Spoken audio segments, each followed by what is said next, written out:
الله وبركاته. بسم الله الرحمن الرحيم. الحمد لله رب العالمين الذي فقهنا في الدين، ونصلي ونسلم على حبيب رب العالمين سيدنا وحبيبنا محمد الأمين وعلى آله وأصحابه والتابعين. أما بعد. Saya muliakan segenap pengurus Masjid As-Sakinah. Saya hormati Bapak Ibu sekalian jemaah subuh yang dimuliakan Allah. Ingin bertanya apa kabar semuanya, Pak? Sehat? Alhamdulillahirabbil alamin. Mudah-mudahan kita sehat walafiat selalu dan tetap bersemangat di ujung Ramadan ini. Ini hari keberapa, Pak, Bu? Hari yang ke 26. Masya Allah, tak sebentar lagi. Innamal a'malu bil khawatib. Seluruh amal itu nanti ditinjau, dihitung. Intinya adalah di penghujung. Sebagaimana dalam salat, selepas salat kita berdoa, Allahumma inna nas'aluka husnal khatimah wa na'udzubika min su'il khatimah. Ya Allah, sungguhnya kami meminta kepadamu penghujung hidup yang baik, dan kami berlindung kepadamu dari penghujung hidup yang buruk. Apa pertanda penghujung hidup yang baik? Salah satunya umur kita ditutup dengan hal baik dalam ibadah. Betapa banyak orang-orang saleh meninggal dunia saat dia beribadah. Kemarin ada kita nampak satu video, Pak, yang meninggal dunia seseorang saat dia sholat sunat. Saat dia sholat sunat, kalau saya tak salah di Pulau Jawa.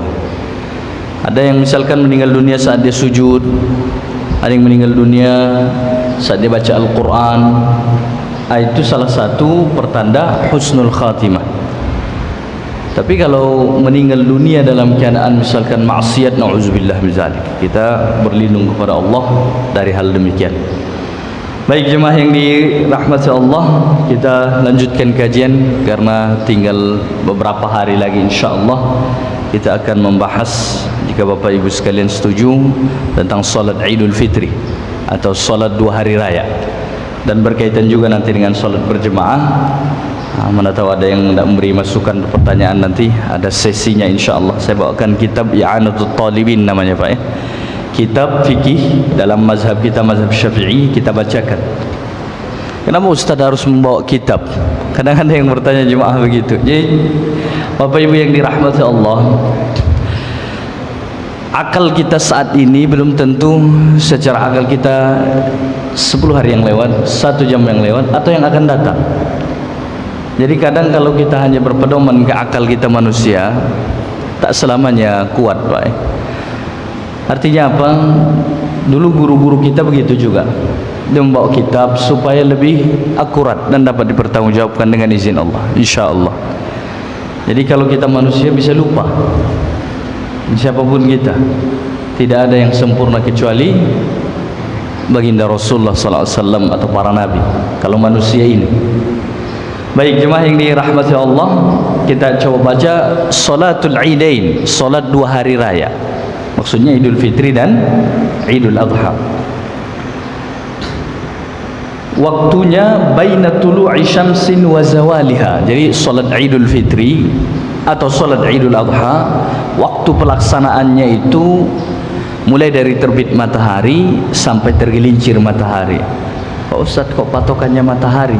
Memang manual seperti itu, Pak, karena itu yang lebih sesuai dengan dunia secara umum. Karena tentu saja terbit matahari di satu tempat dengan tempat yang lain, satu negara dengan negara lain berbeda, Pak, ya. Jadi itu kalau dibuat jam nanti, misalkan jam 6 di kita belum tentu jam 6 di Arab Saudi atau di Mekah Madinah, betul, Pak? Satu itu. Yang kedua, dan dahulu masih manual. Kalau sekarang bolehlah kita perpegangi berdasarkan jam. Mudah misalkan kita melihat katakanlah jam 6 lebih. Sekarang syuruk itu jam berapa, Pak? 6.12 ya. Syuruk itu 6.12, lewatkan kira-kira berapa menit, itu sudah sah solat Idul Fitri. Tapi jangan persis di terbit mataharinya maunya, karena agak terlarang. Tetapi secara umum sampai tergelincir matahari, maksudnya sampai waktu zuhur masuk. Kapanpun orang melakukan sholat Idul Fitri, di waktu tersebut sah dia. Pak Ustaz, di satu kampung mereka sholat Idul Fitri jam 10 pagi. Bagaimana itu? Sah atau tidak, Pak? Hukum fikihnya tadi, selama dikerjakan antara terbit matahari sampai tergelincir matahari waktu zuhur, sebelum masuk waktu zuhur, maka waktu ini semua sah sholat Idul Fitri dan Idul Adha. Kira-kira jelas semua hingga rahmatullah. Nah, itu yang paling afdal kapan Pak Ustaz? Yang paling afdal itu ketika matahari sudah naik seukuran sepenggalah, kata ulama-ulama kita dahulu. Maksudnya apa? Lewatkan kira-kira setengah jam, 15 menit sampai setengah jam dari terbit matahari. Jadi kalau waktu terbit misalkan 6.12, bolehlah setengah 7 misalkan, atau lebih, atau jam 7. Di situ yang lebih afdal insyaallah. Baik, wahia rakaatani, masuk kepada cara pelaksanaannya. Tadi dari segi penentuan waktu. Yang kedua, cara pelaksanaannya rakaatani, dikerjakan 2 rakaat. Dan dia mirip sholat Jumat, Pak ya. Sholat Idul Fitri, Idul Adha mirip sholat Jumat, kecuali dalam beberapa hal. Yang pertama dari segi waktu. Kalau Jumat waktunya adalah waktu sholat zuhur, tergelincir matahari sampai asar. Kalau Idul Fitri tadi waktunya. Apalagi syarat yang berbeda lagi Pak Ustaz di hari Jumat. Di hari Jumat tentu saja khutbahnya kapan, Pak? Sebelum sholat. Kalau Idul Fitri, Idul Adha selepas sholat. Nah, itu nanti. Bacaan dinyaringkan dan jumlah rakaatnya sama 2 rakaat. Wa yukabbiru nadaban fi ula raka'atil 'idain, seseorang itu takbirlah di rakaat pertama dari Idul Fitri dan Idul Adha itu meskipun qodoan. Ba'da iftitahin, mohon diperhatikan jemaah yang dirahmati Allah, ini hukumnya cukup penting. Takbir yang 7 kali itu di rakaat pertama. Di rakaat kedua takbirnya berapa kali, Pak? 5 kali. Di rakaat pertama takbir yang 7 kali itu dilakukan setelah membaca doa iftitah dan sebelum membaca al-Fatihah. Jadi mohon diperhatikan, misalkan kita nak solat Idul Fitri, usolli sunnat Idul Fitri. Jadi lafaz niatnya lebih tepatnya lebih kurang begini, Pak ya. Usolli sunnata Idul Fitri atau usolli sunnatan li'idil fitri, itu boleh juga. Rakaataini makmuman, kalau kita makmum lillahi ta'ala, itu di mazhab kita disunatkan membaca niatnya, melafazkan niatnya, baru takbir. Dalam hati dipakaikan niat atau dipasangkan niat, sengaja aku sholat sunat Idul Fitri 2 rakaat mengikut imam atau berjemaah karena Allah subhanahu wa ta'ala, takbir. Nah, itu dalam hati kita ketika takbir Allahu Akbar. Ini takbir apa namanya nih, Pak, Bu? Takbiratul ihram, pembuka solat. Ini tidak dihitung karena ini takbir asli solat. Setelah itu kita langsung takbir, Allahu Akbar, baca doa iftitah, Allahu Akbar kabira walhamdulillahi katsira subhanallah, dan seterusnya. Atau kalau saudara kita Muhammadiyah, mereka sering membaca Allahumma ba'id baini wa baina khataaya, dan seterusnya. Atau dibalik juga dibaca subhanakallahumma bihamdik astaghfiruka wa atubu ilaik, subhanakallahumma bihamdik la ilaha ghairuk, dan seterusnya, Pak. Ada beberapa doa iftitah yang biasa kita baca, Allahu Akbar kabira walhamdulillahi katsiran, dan seterusnya. Selepas itu baru takbir yang 7 kali itu, Pak ya. Allahu Akbar. Di antara sela-sela takbir yang 7 itu dibaca subhanallah walhamdulillah wala ilaha illallah Allah. Sebenarnya ini tak wajib, Pak ya, tetapi sangat dianjurkan, disunnahkan. Wala haula wala quwata illa billah. Ikut wala haula wala quwata illa billah, Pak Ustaz, dia di kitab ini disebutkan ikut, Pak. Subhanallah walhamdulillah wala ilaha illallah Allah akbar wala haula wala quwata illa billah. Takbir lagi Allahu Akbar, 2 takbir, Pak. Dikerjakan sampai itu 7 kali di rakaat pertama. Jadi yang disebut 7 itu selain dari takbir pembuka sholat. Nah, ini menarik. Dan qabla ta'awuzin, sebelum membaca a'udzubillahi minasyaitonirrajim dari Al-Fatihah. Karena setiap membaca Fatihah, sama ada di luar salat, sama ada dalam salat, kita dianjurkan membaca a'udzubillah. Ibaratnya sudah selesai 7, baru langsung kita membaca a'udzubillahi minasyaitonirrajim. Itu imam nanti Pak ya. Imam akan membaca dengan nyaring. Bismillahirrahmanirrahim, alhamdulillah, dan seterusnya. Kita kapan baca Fatihahnya Pak Ustaz? Sama seperti solat berjemaah yang lain, makmum itu dianjurkan membaca Fatihah setelah amin dari imam, dan para jemaah baru dibaca Fatihah. Misalkan imam baca waladdallin, amin, sama-sama, baru kita mulai baca Fatihah. Kita makmum. Bismillahirrahmanirrahim, alhamdulillahirabbil alamin. Jadi ini yang sering kita sampaikan jemaah yang dirahmati Allah. Di mazhab kita, mazhab Syafi'i, dalilnya kuat. Setiap rakaat solat, sama ada makmum, sama ada imam, sama ada solat sendiri, sama ada solat wajib, sama ada solat sunat, wajib atau rukun membaca Al-Fatihah pada setiap rakaat. Pak Ustaz, kan saya dengar cukup bacaan imam sajalah, sudah nyaring, saya tak perlu baca Fatihah lagi. Itu bukan mazhab kita, mazhab Hanafi itu Pak. Itu mazhab Hanafi, karena menurut mazhab Hanafi mereka mengambil dalil ayat Al-Quran, faqra'u ma tayassara minal Quran, atau faqra'u ma tayassara minih di ayat yang lain. Baca kalianlah ayat Al-Quran sebagiannya. Jadi surah apapun dibaca menurut mazhab Hanafi itu sudah sah. Kalau mazhab kita dalilnya la salata illa bi fatihatil kitab, tidak sah salat seseorang kalau tidak membaca Al-Fatihah, ay fi kulli raka'ah, maksudnya dalam setiap rakaat. Jadi itu cukup penting jemaah yang dimuliakan Allah. Cara takbir tadi itu mohon diperhatikan, rafi'an yadai, sambil mengangkat tangan, layaknya cara takbiratul ihram. Boleh dua sejajar dengan bahu, dua tapak tangan kita, atau sejajar dengan telinga, boleh begini, lebih kurang, atau boleh diangkat sedikit sejajar dengan telinga. Ada orang sholat Pak Ustaz begini, takbir misalkan Pak begini takbirnya, atau di atas begini, Allahu Akbar. Bagaimana sholatnya? Kalau status sholatnya sah saja, tetapi tidak dianjurkan harus begitu. Macam-macam cara orang takbir Pak ya. Jadi yang dianjurkan itu yang dua itu, dan tidak mesti harus secara persis betul, macam mengukur dengan sentimeter. Tidak harus dianjurkan begitu Pak ya. Tidak begitu. Ulama fikih itu sederhana saja, diperkirakan saja bahu kita ini sejajar dengan Allahu Akbar, atau sejajar dengan telinga, Allahu Akbar. Jadi tidak mesti harus teliti terlalu berlebihan, tidak mesti begitu Pak ya. Baik, di setiap takbir yang 7 kali itu caranya diangkat dua tangan. Jangan pula nanti, boleh-boleh saja sebenarnya, itu sunatnya Pak ya. Misalnya seorang takbir dia tak mengangkat tangan, Allahu Akbar, Allahu Akbar, tangan diam saja. Itu tidak apa-apa, tetapi kurang afdal dan berkurang nilai pahalanya.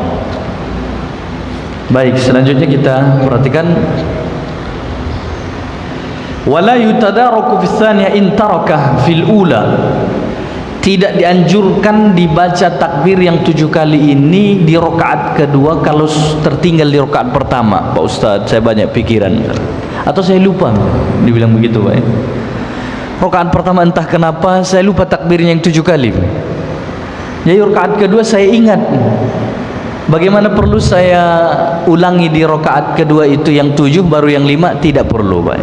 Jadi ini catatan penting, pernah terjadi di salah satu masjid di Tanjung Pinang ini, kita tidak sebutkan. Lupa sang imam lupa membaca takbir yang 7 kali dengan yang 5 kali di sholat Idul Fitri. Bagaimana status hukumnya Pak Ustaz? Jemaah yang dirahmati Allah, jangan lupa kaedah fikihnya, takbir yang 7 kali ini hukumnya sunnah hayat. Sunnah hayat itu apa Pak Ustaz? Sunat dalam sholat terbagi 2. Yang pertama sunat ab'ad, ada 8. Sunat ab'ad ini yang paling tinggi derajatnya sunat dalam sholat. Jika tertinggalkan atau ditinggalkan, sunat sujud sahwi, seperti yang sudah pernah kita jelaskan. Tasyahud awal, sholawat di tasyahud awal, duduk tasyahud awalnya, sholawat kepada keluarga Nabi di tasyahud akhir, kunut subuh, sholawat kepada Nabi di kunut subuh, sholawat kepada keluarga Nabi di kunut subuh, yang terakhir berdiri untuk kunut subuh. Berapa Pak? 8 sunat ini. Yang 8 ini kalau tertinggalkan atau ditinggalkan dalam sholat, dianjurkan ditutup, ditempel kekurangan itu dengan sujud sahwi. Itu namanya sunat ab'ad, yang paling tinggi derajat sunatnya. Ada yang kedua sunat hayat. Sunat hayat ini cukup banyak dalam sholat Pak, lebih dari 40. Ulama kita menghitung lebih dari 40. Contohnya apa Ustaz? Membaca auzubillahi minasyaitonirrajim sebelum Fatihah, membaca auzu sebelum surah, tasbih ketika ruku, subhana rabbiyal azim wa bihamdihi, subhana rabbiyal azim wa bihamdihi, dan yang lain-lain. Mengangkat tangan seperti cara yang tadi, itu pun sunat hayat. Jadi derajatnya di derajat kedua di sunat.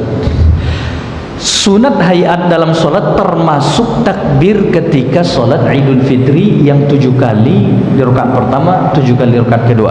Dia bukan masuk di sunat ab'ad Pak ya.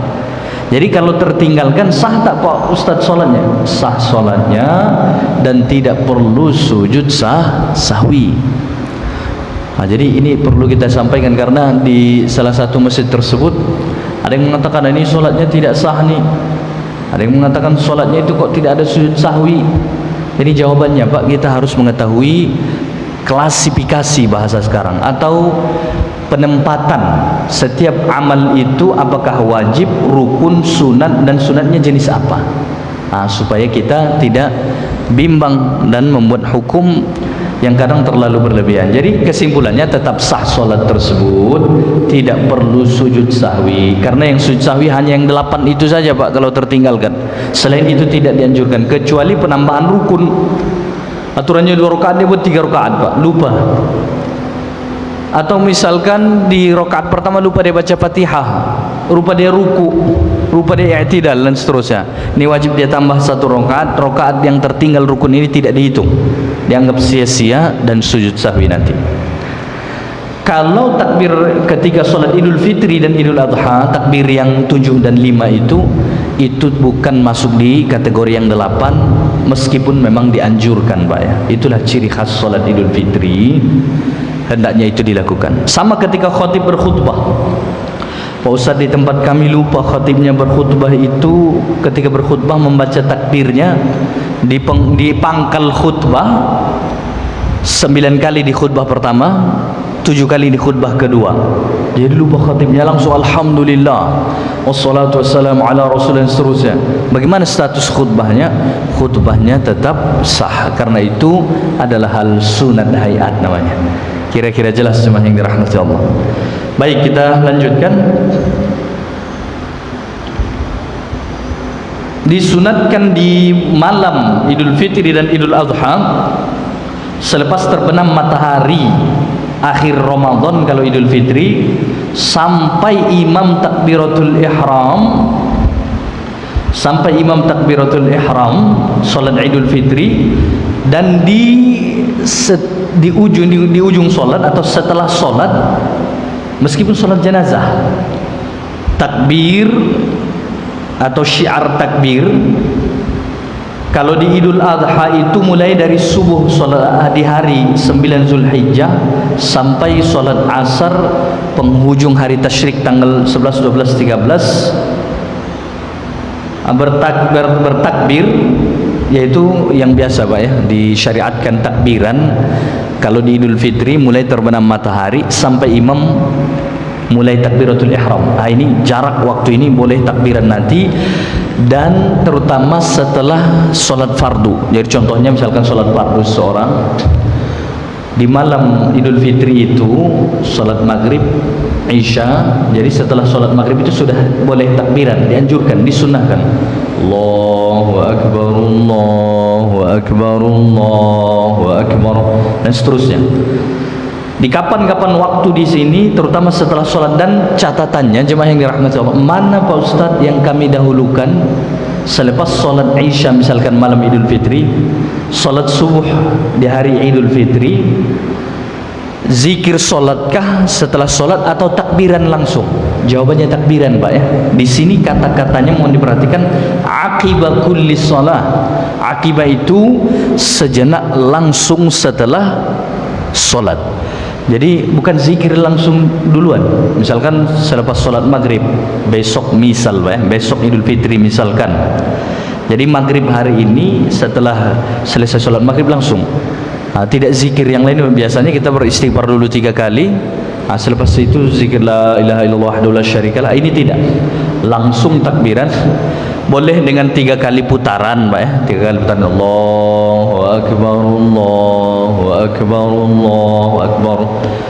Nanti bersolawat di ujungnya, sekali lagi solawat, sekali lagi solawat, 3 kali.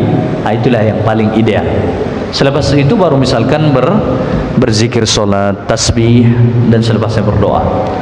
Baik jemaah yang dirahmati Allah, mari kita perhatikan, setelah disunatkan 2 khutbah, dilakukan 2 khutbah setelah melakukan solat Idul Fitri dan Idul Adha. Jadi setelah solatnya baru khutbah.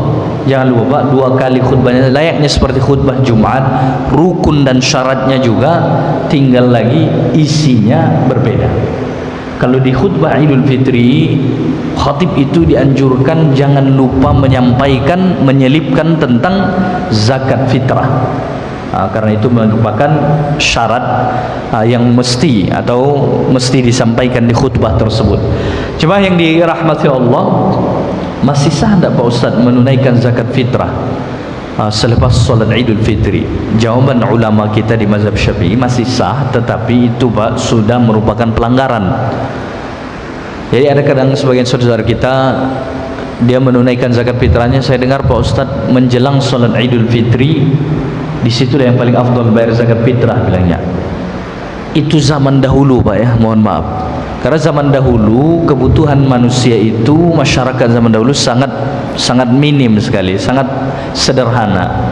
Makanya dengan makanan pokok, misalkan katakanlah di Jazirah Arab dahulu, di Mekah, Madinah, setelah Idul Fitri tentu saja mereka akan masak gandum dan seterusnya. Jadi sangat sederhana sekali. Kalau zaman sekarang kebutuhan manusia berbeda, maka wallahu a'lam, fikih itu tidak monoton, dia selalu berkembang sesuai dengan perkembangan zaman. Sepatutnya membayar zakat fitrah itu jangan persis menjelang sholat Idul Fitri lagi. Alasannya kenapa Pak Ustaz? Pertama, akan sulit melaksanakan tersebut. Petugas zakat mungkin mereka perhitungan pun sudah sulit Pak, nak membagikan ke mustahiknya. Dan mungkin kesibukan pun sudah fokus sholat Idul Fitri.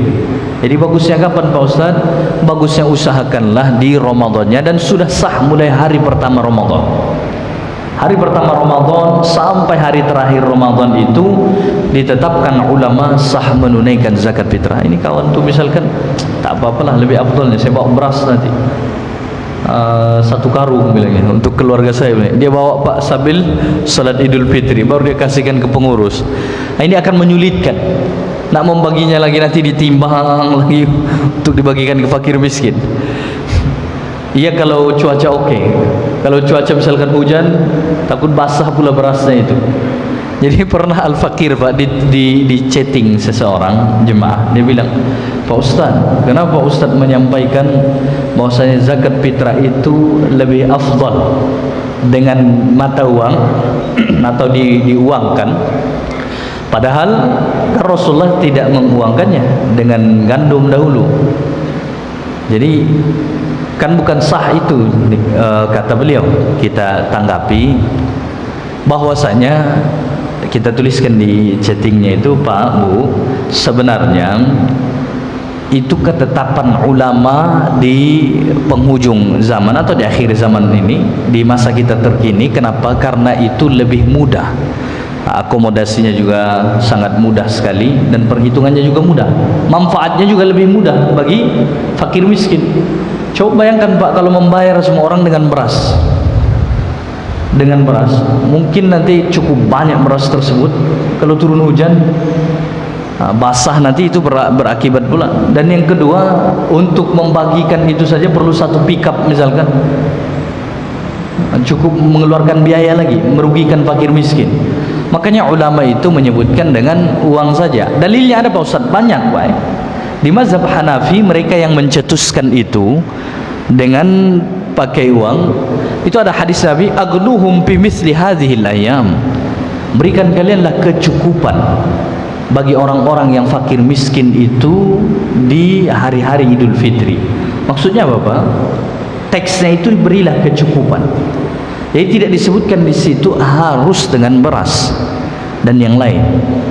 Dan dulu di masa Umar bin Abdul Aziz, beliau menerapkan itu, lebih mensugestikan orang atau menganjurkan orang membayarnya dengan uang, lebih mudah. Karena zaman Umar bin Abdul Aziz itu sudah masuk abad kedua masuk ketiga Hijriah. Jadi masyarakat Islam sudah cukup luas sekali. Di samping itu kita tanyakan, ibu dapat penjelasan itu tidak boleh dengan uang itu dari mana? Ini bilang, dikirim beliau Pak satu fatwa dari Syekh bin Baz, Abdullah bin Abdul Aziz bin Baz, mufti kerajaan Arab Saudi silam Pak, sudah meninggal dunia beliau rahimahullah. Jadi memang beliau itu berpendapat seperti itu, dan beliau itu bermazhab Hambali, bukan mazhab Syafi'i. Dan yang kedua Pak, dari segi itu tadi dalilnya dari segi hadis kita sebutkan, dari segi sejarah kita sebutkan. Yang ketiga dalilnya lagi mohon diperhatikan, Nabi SAW juga tidak pernah membayar zakat fitrah dengan beras. Karena dahulu di Arab itu, di Hijaz, di Makkah, Madinah, ada beras atau tidak Pak? Tak ada orang bersawah di sana, tak ada orang bertani beras di sana Pak, padi. Jadi beras itu sebenarnya di tanah air kita atau di Asia Tenggara secara umum, di daerah-daerah di negara-negara yang beriklim tropis. Kalau yang bermusim dingin, musim panas itu jarang sekali ada beras Pak. Jadi kalau dikatakan nanti harus dengan beras juga, kita sampaikan Pak, Anda juga sudah menetapkan qiyas.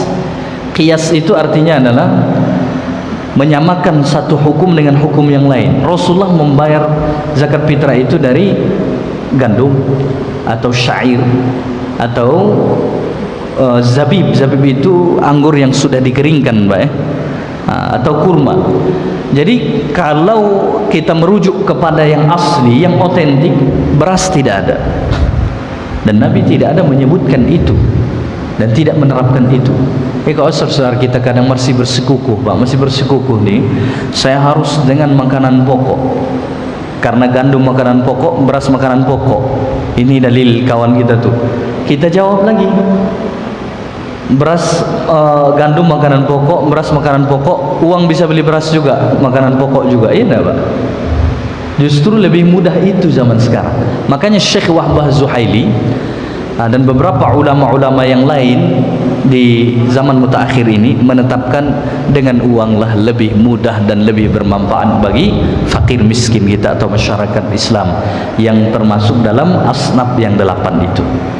Baik, jemaah yang dirahmati Allah, tapi harus dicatat, mohon diperhatikan jemaah yang dirahmati Allah, saudara-saudara kita yang bertugas di zakat, bahwasanya soal fidyah itu, fidyah puasa, pembagiannya tidak disamakan dengan pembagian atau penyaluran zakat fitrah. Kalau fidyah, mungkin pernah kita sampaikan di sini di kitab-kitab fikih mazhab Syafi'i itu, wa masraful fidyati al-fuqara wal masakin, tempat penyaluran zakat fidyah, bukan zakat Pak. Fidyah itu adalah hanya fakir miskin saja. Jadi kalau misalkan ada seorang, Pak, saya membayar fidyah puasa saya, misalkan wanita, beliau sedang, mohon maaf, menyusui anaknya, atau katakanlah sedang hamil, apalagi hamil tua misalkan, tak bisa beliau puasa, otomatis nanti dia wajib mengqadha di hari yang lain dan membayar fidyah. Berapa fidyahnya Bu? Berapa hari? 1 Ramadan itu, katakanlah 29 hari. Jadi Basnas Kota dan Kementerian Agama sudah menetapkan 25.000 Pak, satu fidyah. Kalau dengan beras juga, kalau tetap ingin pakai beras, maka 7 ons lebih kurang. Sebenarnya 6,51 gram atau ons. Jadi digenapkan supaya lebih hati-hati 7 ons beras per hari, nggak sempat 1 kilo, dikalilah 29 Pak. Lebih simpelnya tadi dengan uang berarti 25.000 kali 29. Itulah yang ditunaikan nanti, tetapi diberikan kepada fakir miskin saja, tidak boleh ditunaikan nanti. Pembagiannya seperti zakat fitrah, ada orang mu'allab misalkan, ada fisabilillah dan yang lain-lain, tidak. Jadi kalau fidyah itu hanya fokus fakir miskin. Karena Al-Quran berfirman, وَعَلَى الَّذِينَ يُطِيقُونَهُ فِدْيَةٌ طَعَامُ مِسْكِينٍ. Bagi orang-orang yang tak mampu puasa lagi, lanjut usia, penyakit kronis, wanita yang hamil, wanita yang sedang menyusui, maka insan-insan tersebut, orang-orang ini tidak lagi wajib secara total mengerjakan puasa, tapi wajib dia qada di hari lain, baik.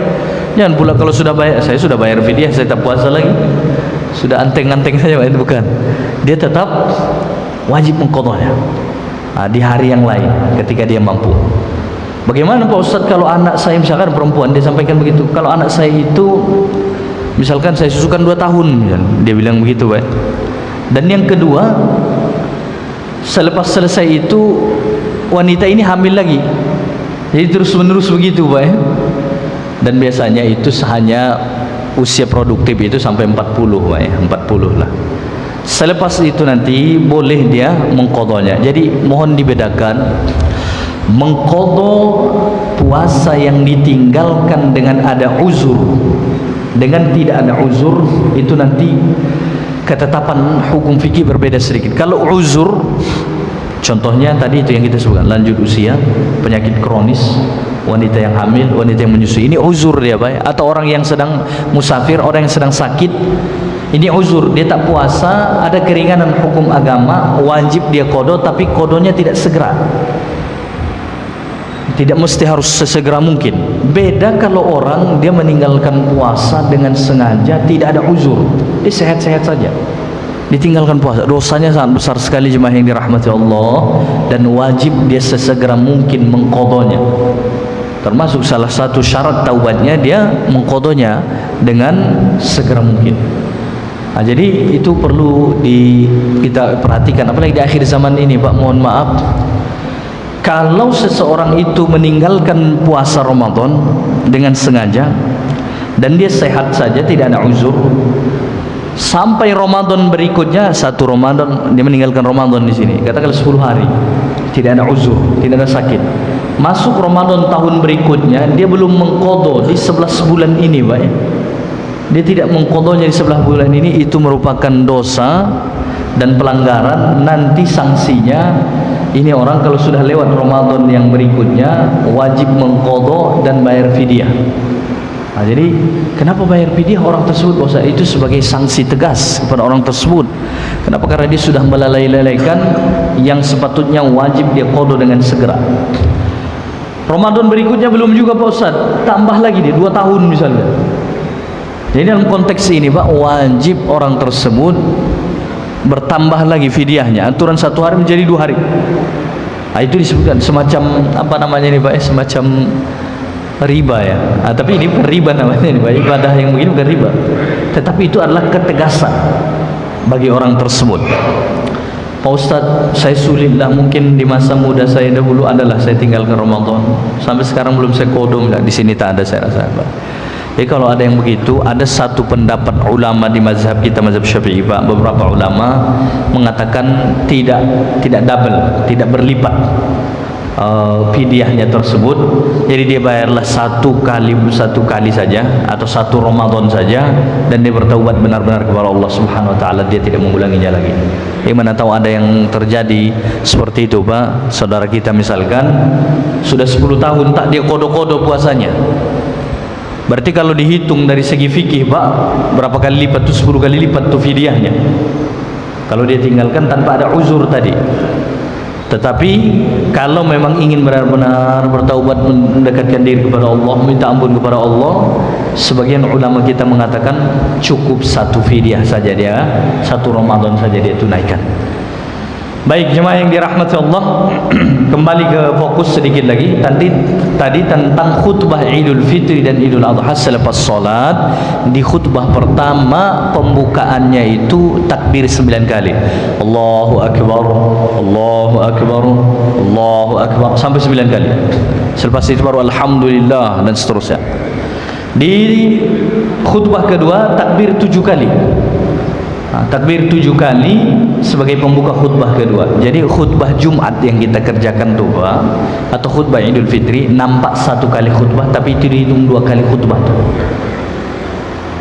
Khutbah pertama sampai duduk, khutbah kedua itu setelah duduk berdiri lagi, itu disebut khutbah kedua.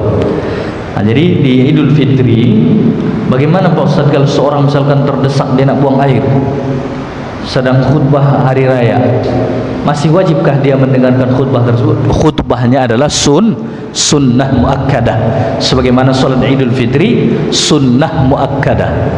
Apa arti sunnah muakkadah Pak Ustaz? Sunat di derajat pertama, di bawah wajib, itu sunnah muakkadah.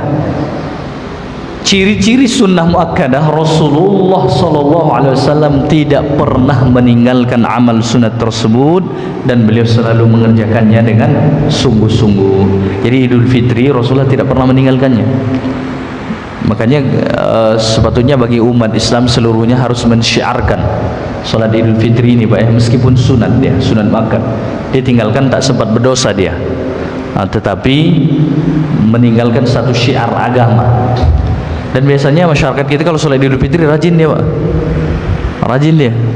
Mungkin pertama pemicunya karena memang itu syiar, yang kedua ada baju baru, dan seterusnya. Ya jemaah yang dirahmati Allah, sepatutnya memang mana lebih berarti Pak Ustadz sholat subuh di hari raya Idul Fitri daripada sholat Idul Fitrinya? Jawabannya bagaimana Pak? Subuhnya. Subuh itu fardu atau tidak? Wajib atau tidak? Wajib.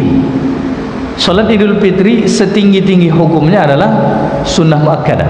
Sebagian ulama mengatakan memang fardu ain salat Idul Fitri itu, tapi itu segelintir ulama di mazhab Hambali Pak ya.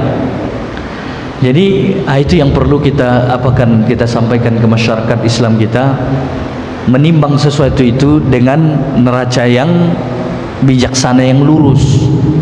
Jangan pula nanti sholat subuhnya dia tidur, Idul Fitrinya dia rajin. Bagusnya dua-duanya, subuhnya dia sholat, Idul Fitrinya juga hadir. Itu yang paling bagus. Dia tidak sholat Idul Fitri Pak Ustaz, tapi sholat subuh, ini juga merugi dia. Tapi tidak sempat berdosa dia. Tapi bagusnya dua-duanya Pak, jemaah yang dirahmati Allah.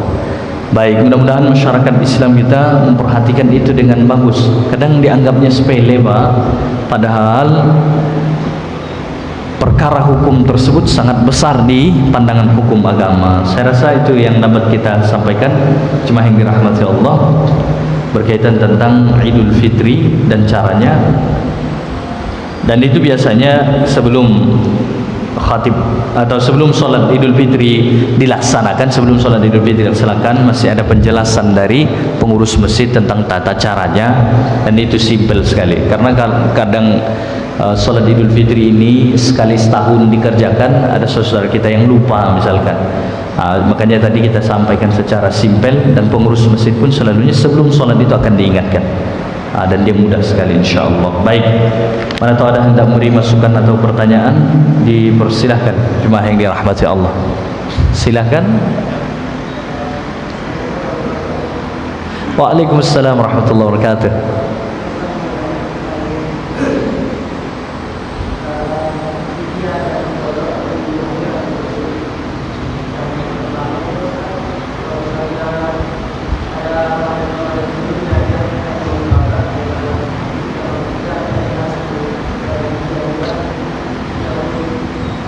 Baik, lanjut. Bagaimana sebenarnya hukum fidyah atau qada itu? Kan terkadang kami dapat bahwasanya kalau di Muhammad Muslim cukup pada saja atau saat fidyah, dan kami mengatakan kalau tentang fidyah ya biasa. Terima kasih Ustaz. Baik, terima kasih. Masya Allah, pertanyaan bagus. Di fikih mazhab kita, mazhab Syafi'i, memang diperinci Pak ya, dirinci. Jika ibu menyusui atau hamil tua itu dia tidak puasa karena alasan khawatir beresiko kepada fisiknya saja, maka dalam konteks ini beliau hanya wajib mengqadha saja. Namun diperhatikan, kalau khawatir berefek nanti ke beresiko ke fisik sendiri ibu itu, kenapa ibu tidak puasa? Oh, saya tak puasa khawatir nanti saya demam. Berarti fisik sendiri, tidak berkaitan kepada anak. Dalam konteks ini wajib qadhaan saja, tidak wajib fidyah. Sama layaknya seseorang yang misalkan dia sakit atau sedang musafir, hanya wajib qadhaan saja.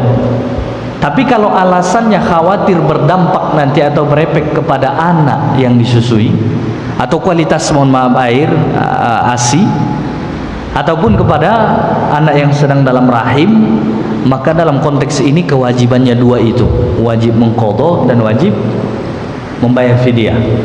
Amannya bagaimana Pak Ustaz? Lebih amannya, lebih hati-hatinya, meskipun ibu tersebut mengatakan misalkan dia khawatir berefek kepada badan dia saja, tetaplah dia bayar fidyahnya. Kenapa? Karena identiknya biasanya dalam keadaan yang dua ini, sedang menyusui, sedang hamil, itu akan erat hubungannya dengan sang anak. Nah, jadi dalam konteks ini dianjurkan tetaplah dia bayar fidyah, meskipun hukumnya memang dibagi dua seperti tadi itu. Nah, tapi lebih hati-hatinya, dan selalunya itu akan berdampak kepada anak memang. Nah, jadi lebih afdolnya, lebih hati-hatinya tetap bayar fidyah. Baik, terima kasih. Ada lagi jemaah yang dirahmati Allah? Tuan Haji silakan.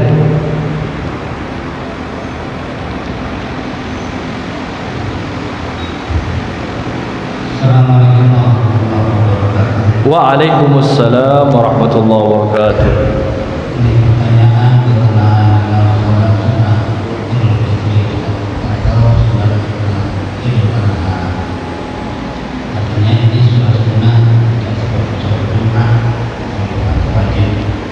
Nah, karena saya tentang jemaah yang pernah kita jumpai di kota besar karena kemacetan, sehingga jemaah itu mampu di sunnah Idul Fitri. Apakah berlaku masbuk itu atau sah-sahnya? Kemudian yang kedua tentang jemaah yang meninggalkan khutbah pada Idul Fitri, apakah sempurna atau tidak sahnya jemaah itu melaksanakan sholat Idul Fitri? Demikian Ustaz. Terima kasih. Dua pertanyaan menarik Pak ya, dan ini real. Jadi jemaah yang dimuliakan Allah, yang kedua dulu kita tanggapi, seseorang misalkan dia tidak ikut khutbah. Jadi di mazhab kita, mazhab Syafi'i, sebagaimana sholat Idul Fitri sunnah muakkadah, begitu pula khutbahnya. Tetapi kedua-duanya ini mustaqillah fi dzatiha. Dia ibadah yang tersendiri, mandiri. Artinya kalau dia sudah ikut sholat Idul Fitri, sholatnya sudah sah atau tidak sah, sempurna atau tidak, sholatnya sempurna. Tetapi ini orang dia merugi, dia tidak ikut mendengarkan khutbah Idul Fitri yang merupakan syiar agama juga, sunnah muakkadah, dan melanggar sunnah Nabi Sallallahu Alaihi Wasallam. Dahulu di masa Nabi kita di Masjidun Nabawi ada satu hadis begini, man sya'a minkum ay yasma'aha falyaf'alha. Siapa yang ingin di antara kalian mendengarkan khutbah, silahkan mendengarkan. Siapa yang tidak berkehendak, silahkan melangkah kaki, tidak apa-apa. Fa inna mujammi'un, kami, disabdakan Nabi, tetap melakukan khutbah, nakhtubu wa nujammi', kami tetap berkhutbah. Jadi ada dua catatan penting di sini Pak. Yang pertama, hendaknya saudara-saudara kita yang kadang dia tidak ikut khutbah Idul Fitri lagi mendengarkan, alasannya hadis ini. Rasulullah memberi pilih, yang hendak mendengar khutbah silahkan, yang tidak silahkan. Padahal sebenarnya hadis ini catatannya Pak harus ditengok penyebabnya. Dulu ada orang-orang kampung Madinah yang cukup jauh di pedalaman, orang-orang Arab Badui. Jadi mereka ingin cepat pulang ke kampungnya, dan perjalanan mereka cukup jauh. Makanya Nabi menyampaikan itu. Khawatir nanti mungkin ada badai pasir atau angin dan seterusnya, macam-macam Pak ya. Bisa saja ada penyebabnya. Tapi di ujung hadis ini sebagai catatan yang kedua, Nabi menyampaikan fa inna mujammi'un nakhtub. Tapi kami tetap berkhutbah. Artinya Nabi dan para sahabat secara umum tetap hadir dan melaksanakan khutbah Idul Fitri atau Idul Adha. Nah, ini yang kita pegang. Ada kadang sebagian saudara kita karena dia menengok hadis itu, kalau begitu bebaslah, saya nak ikut mendengarkan khutbah atau tidak terpulang. Nah, jadi ini harus dipahami secara utuh. Makanya hadis itu kadang Pak Bu, kita harus mengkajinya itu secara mendalam. Kalau kita ambil sepotong-sepotong begitu dan segi zahirnya saja, kadang kita akan kurang tepat dalam mengamalkannya, memudah-mudahkan. Baik, itu yang pertama. Yang kedua, orang yang mengqadha. Jadi sebagaimana salat Idul Fitri itu adalah sama dengan salat berjemaah yang lain dari sudut berjemaahnya, maka Idul Fitri juga bisa diqadha karena dia sunat. Sedangkan yang wajib saja salat Jumat itu bisa dimasbukkan, dilanjutkan masbuk. Maka Idul Fitri lebih boleh lagi untuk masbuk. Bagaimana masbuk beliau ini? Apakah takbirnya nanti dia kerjakan otomatis, misalkan di rakaat kedua dia datang Pak, dia datang ke masjid, orang sudah selesai rakaat pertama Idul Fitri, dia masbuk. Berarti rakaat kedua bagi imam, rakaat berapa baginya Pak? Rakaat pertama. Nanti dia takbirlah 7 kali di rakaat pertamanya itu, padahal imam 5 kali. Selepas 5 kali yang masbuk ini dia takbir lagi, dia tambah 2 lagi, 7. Selepas selesai imam salam, nanti dia berdiri tambah 1 rakaat lagi. Di rakaat kedua ini baru dia takbir 5 kali. Dalilnya apa Ustaz? Kaidah fikih. Al-masbuku yaf'alu ala tertibi salati. Orang yang masbuk itu melakukan gerakan salatnya mengikuti aturan salat untuk dirinya. Tapi kan mengikut imam Pak Ustaz, ya dalam konteks itu tidak ada penambahan sebenarnya dalam rukun dan tidak mengurangi mengikut dengan imam. Takbir saja ditambah 2 kali, sama seperti orang masbuk subuh. Yang pernah kita jelaskan Pak ya, Pak Ustaz saya terlambat sholat subuh, datang di rakaat kedua, imam pastilah kunut, saya ikut kunut atau tidak? Ikut kunutnya Pak, ikut kunutnya. Kita masih 1 rakaat, imam 2, karena kita terlambat, pasti imam kunut. Apakah saya ikut kunut atau tidak? Ikut kunut, diangkat tangan, aminkan doa imam. Selepas selesai kita salam, imam salam, kita masih berdiri tambah 1 rakaat masbuk. Nanti selepas ruku dan berdiri i'tidal, angkat tangan lagi, berkunut lagi. Jadi berapa kali kunut kita Pak? 2 kali. Kunut yang pertama itu tidak dihitung karena mengikut imam, dan kita kunut itu syaratnya harus di rakaat kedua. Maka orang yang masbuk melakukan solat itu sesuai dengan tertib aturan solat dirinya, meskipun dia tetap mengikut imam. Kira-kira jelas, dapat dipahami Pak? Nah, jadi seperti itu pula lah solat Idul Fitri. Ada lagi yang bertanya Pak Ustaz, solat Idul Fitri itu kan biasanya ramai, ada kadang jemaah itu sangat jauh sekali misalnya, dia bilang. Jadi bagaimana sih ukuran disebut dia sah solat berjemaah itu? Jawabannya mohon diperhatikan jemaah yang dirahmati Allah. Kalau ukuran sah saja, jarak antara imam dengan saf pertama, kedua, ketiga dan seterusnya, yang maksudnya yang saf pertama dengan saf kedua dengan saf ketiga dan seterusnya, jarak per ini adalah 300 dhira', 300 hasta atau hesta, kira-kira 30 cm ya Pak ya, 1 hesta. Jadi dikali 300, itu cukup jauh tuh, berapa, mungkin ada 100 meter Pak ya, lebih. Jadi kalau jaraknya misalkan masjid itu sangat luas sekali, sangat besar, dan jemaah sangat banyak sekali, jadi ada jemaah itu misalkan sudah lewat dari gerbang, diperkirakan saja kalau masih belum melebihi antara satu saf dengan saf yang lain 300 hasta, atau 330 cm, satu has kira-kira 30 cm Pak ya, kali 300, maka masih sah solat berjamaahnya meskipun di luar. Nah, ini sering ditanyakan kita nih Pak ya. Kalau di lantai 2 Pak Ustaz, apatah lagi? Lantai 2 tentu saja tidak sempat 300 hasta Pak ya. Nah, ditetapkan sah menurut para ulama kita. Baik, saya rasa demikian. Ada lagi Pak Bu yang hendak bertanya? Kira-kira sudah jelas insyaallah. Alhamdulillah. Mudah-mudahan ini tidak lama lagi kita Idul Fitri, kita benar-benar dapat melakukan syiar tersebut nanti insyaallah dengan sudah yakin dan kita sudah memahami hukumnya secara umum. Baik, jika pertanyaan tidak ada lagi, kita akan sudahi majelis kita ini dengan doa. Semoga majelis kita ini diberkahi oleh Allah Subhanahu wa taala, dihitung sebagai ibadah yang ikhlas padanya, dan kita diberikan taufik dan hidayah serta kesehatan, keafiatan, sehingga kita dapat melaksanakan syiar salat Idul Fitri. Dan terlebih-lebih kita di ujung Ramadan, semoga Allah memberikan kekuatan dan semangat bagi kita dalam beramal sungguh-sungguh di penghujung Ramadan ini. Amin ya rabbal alamin. Nasallallahu ilman nafi'a wa amalan salihan wa qabulan 'inda. Allahumma faqihna fid din wa 'allimna ta'wil waj'alna minas salihin al-muslihin. Allahumma anfa'na bima 'allamtana wa 'allimna ma yanfa'una wa zidna 'ilman nafi'a. Allahumma inna na'udzubika min 'ilmin la yanfa' wa min qalbin la yakhsha' wa min nafsin la tashba' wa min da'watin la yustajabu laha. Allahumma barik lana fi Ramadan wa waffiqna fihi lima tuhibbu wa tarda wa 'ammir awqatana fihi bi dhikrika wa kathrati tilawati kitabika al-Qur'anil 'azim wal a'malis salihati al-mukhlisati laka ya rabbal alamin. Rabbana innana sami'na munadiyan yunadi lil imani an aminu bi rabbikum fa amanna faghfir lana ya rabbal alamin. Allahumma inna nas'aluka al-huda wat tuqa wal 'afafa wal ghina was salama. Rabbana atina fid dunya hasanah wa fil akhirati hasanah wa qina 'adzaban nar. Wa sallallahu wasallam ala sayyidina Muhammad wa ala alihi wa sahbihi ajma'in. Walhamdulillahi rabbil alamin. Terima kasih perhatian, mohon maaf kekurangan.